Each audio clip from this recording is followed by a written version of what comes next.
Di saat yang penuh bahagia, tiba-tiba ia melihat wajah kekasihnya retak dan menggaris merah.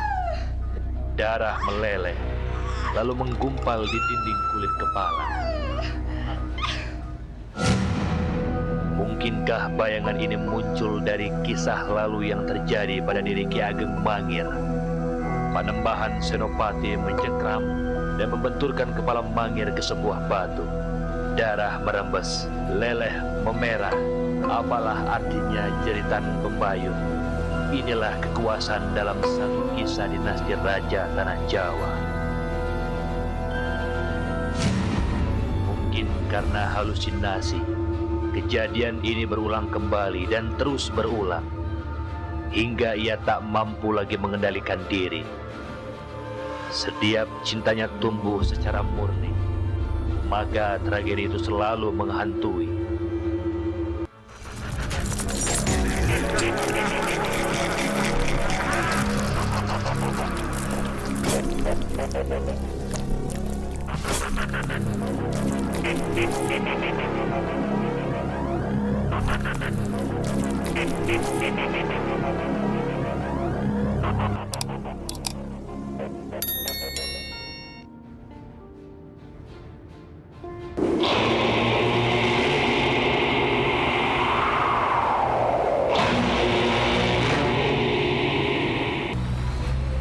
Adalah sebuah kisah dari desas-desus yang muncul di masyarakat. Sebuah penyimpangan bisa terjadi dimanapun, termasuk di Sendang Kasihan. Semua berawal dari perilaku di luar kendali diri. Salah satunya, perempuan cantik yang berprofesi sebagai kupu-kupu malam. Ia ingin secantik pembayun dan mendapatkan kasih dari banyak lelaki. Itu semua untuk menebalkan tumpukan materi. Perkenalan Jambab kita dukung, tapi yang tidak baik akan merusak. Lalu otot merusak itu. Misalnya sini datang orang dimenang katanya itu tidak baik juga. Mencetuskan akan tidak berhasil. Di malam yang diyakini menebarkan nuansa mistis, pemohon ini menyempatkan diri untuk mandi dengan air Sendang Kasihan. Bisa di lokasi Sendang sendiri ataupun di rumah, namun dengan unsur air Sendang.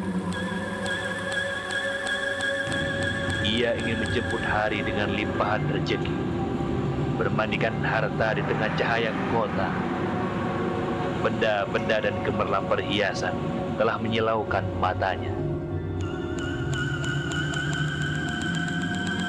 Konon, perempuan ini selalu nampak menawan.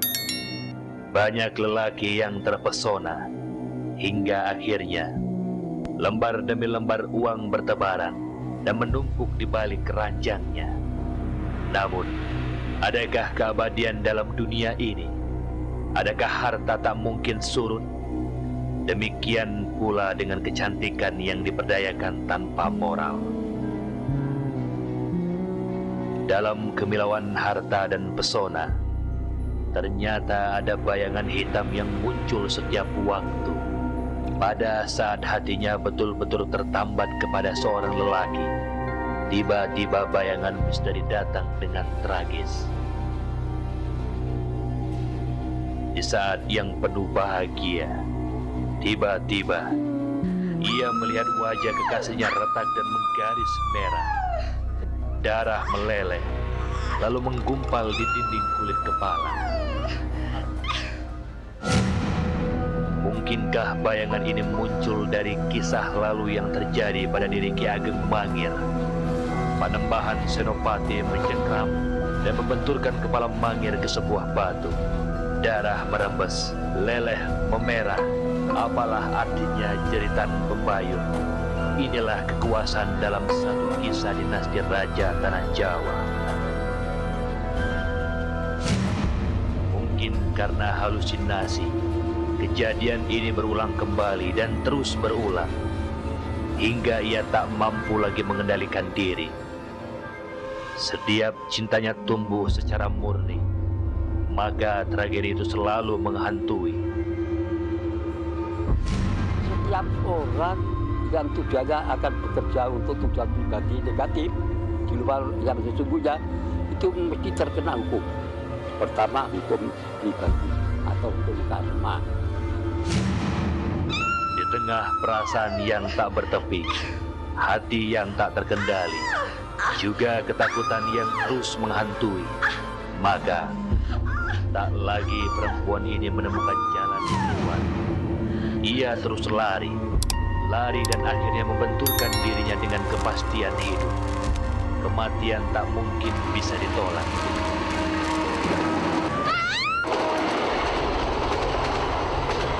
Namun akhir hidup dari perempuan ini sangat tragis untuk diceritakan kembali.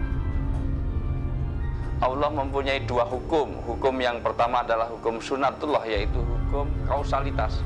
Ada sebab, ada akibat. Dan yang kedua adalah hukum qudratullah, di mana ada sebabnya, tetapi sebab-sebab ini adalah sebab-sebab gaib yang manusia tidak semuanya mengetahui sebabnya, tetapi bisa ditempuh. Dengan iman, takwa, dan tawakal, maka Allah akan memberi rezeki yang tidak disangka-sangka. Wa yarzuqhu min haitsu la yahtasib. Di dalam surat Quran surat At-Tolak ayat 2 dan 3, dengan iman dan takwa maka ada sesuatu yang kita dapatkan tanpa harus kita usahakan secara maksimal, hanya usaha-usaha kedekatan kita kepada Allah.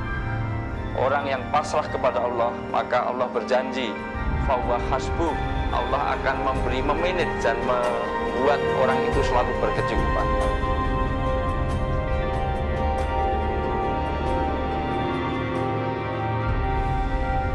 Sendang kasihan tak pernah surut. Hati manusia terus menuntut. Namun janganlah berharap untuk sebuah ambisi yang berlebih di tempat ini. Justru air di tempat ini kadang sangatlah bening untuk bercermin diri. Mungkin itulah makna cantik sang pembayun. Bening. Bening hati, bening diri.